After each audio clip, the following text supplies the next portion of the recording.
In 1959, a specialized North Vietnamese Army unit, Group 559, had been formed to create a supply route from the north to the Viet Cong in South Vietnam.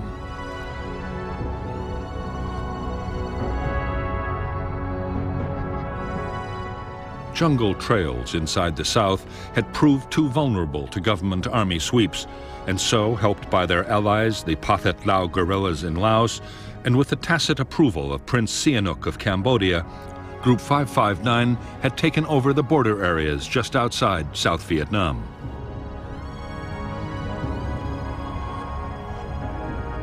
A primitive route was developed, soon known as the Ho Chi Minh Trail, with offshoots into Vietnam along its entire length.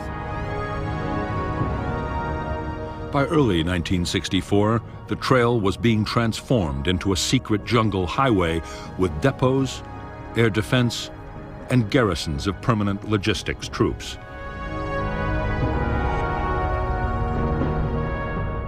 Meanwhile, another unit, Group 579, controlled the infiltration of men and weapons into South Vietnam by sea.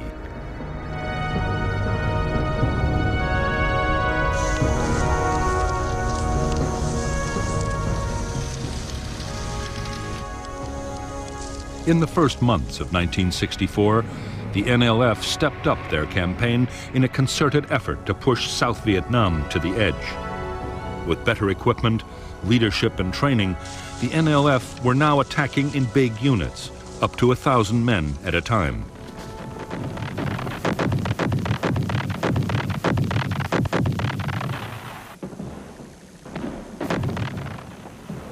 As the guerrillas sensed victory and piled on the pressure, on January 30th, there was yet another military coup in Saigon. The U.S. Defense Secretary, Robert McNamara, was dispatched to Vietnam to boost the authority of the new leader, General Nguyen Thanh. Yet few American officials imagined Thanh could soon win popular support or rally the demoralized South Vietnamese army.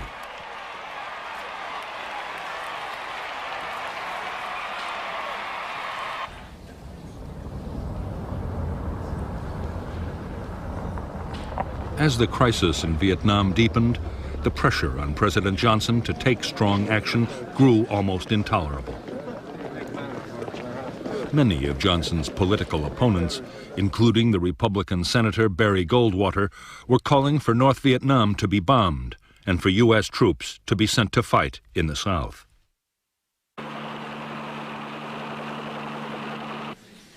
The Joint Chiefs of Staff were also insisting that decisive military action would have to be taken to pressure Hanoi.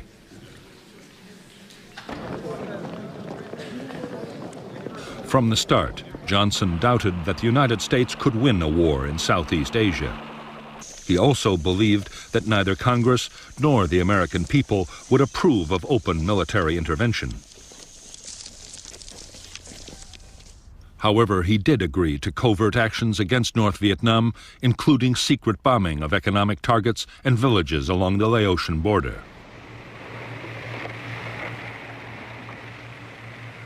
With support from American warships, the South Vietnamese Navy began a series of commando raids on North Vietnamese coastal installations.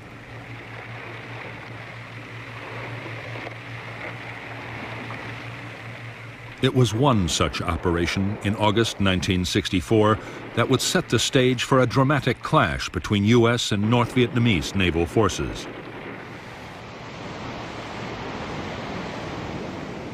In the Gulf of Tonkin, the simmering conflict between the United States and Hanoi was sent spiraling towards outright war.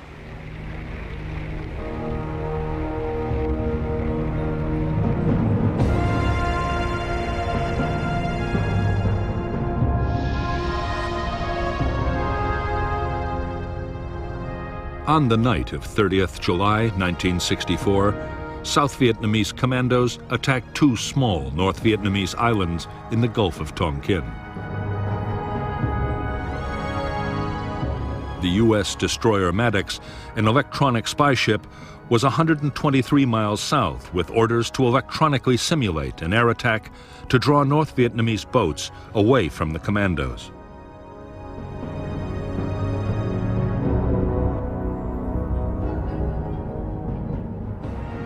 On August 2nd, 3 North Vietnamese torpedo boats approached the Maddox at high speed, mistaking it for a South Vietnamese escort vessel.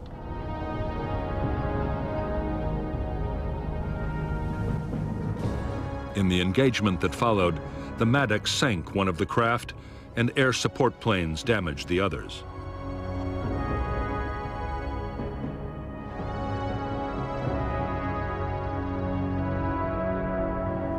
Maddox continued operations, reinforced by a second destroyer, the USS Turner Joy.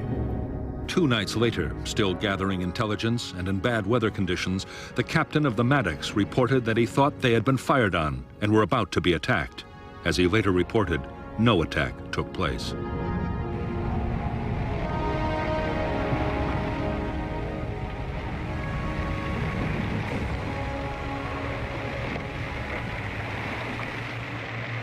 The possibility that the second attack had been imagined by tense sailors in the poor weather conditions was considered and rejected in the White House.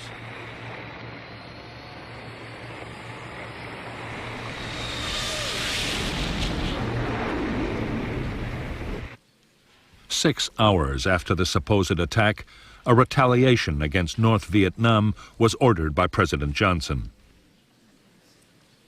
American jets bombed 2 naval bases. A major oil facility was also destroyed. 2 U.S. aircraft were lost in the raids.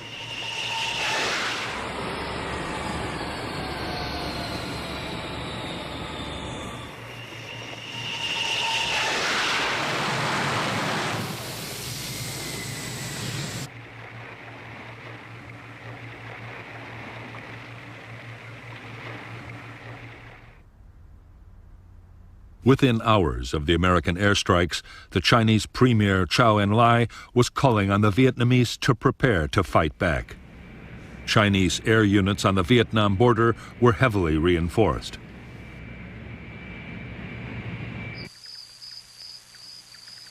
Frantic efforts were made to improve North Vietnam's anti-aircraft defenses.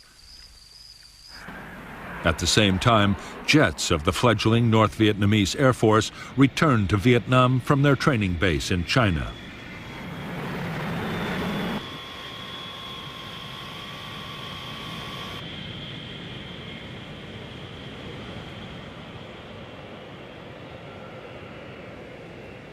The same day that North Vietnamese fighters began operations from their new home airfield, an historic step was taken in Washington.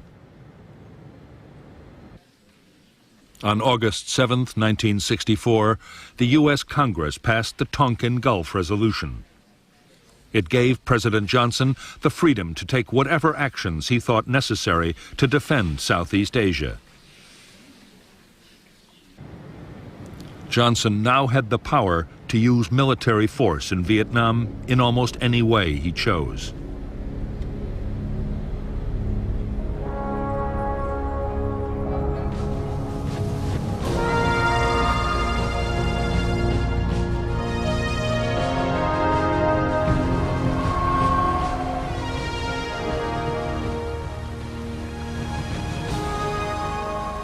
In North Vietnam, there was a growing fear that the United States meant to deploy troops in the South and perhaps even invade the North itself.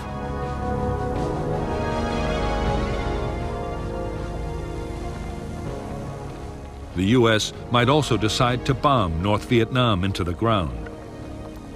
Communist leaders could only hope that fear of China would make the enemy hesitate before taking any drastic steps.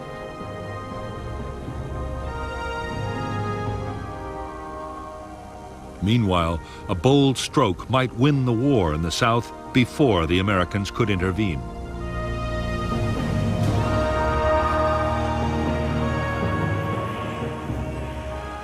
The plan was that the North Vietnamese army should be sent to fight in the South. Supplying them would be no easy task, but their well-trained and heavily armed regiments just might tip the balance. The aim was to topple the weakened South Vietnamese state within little more than a year.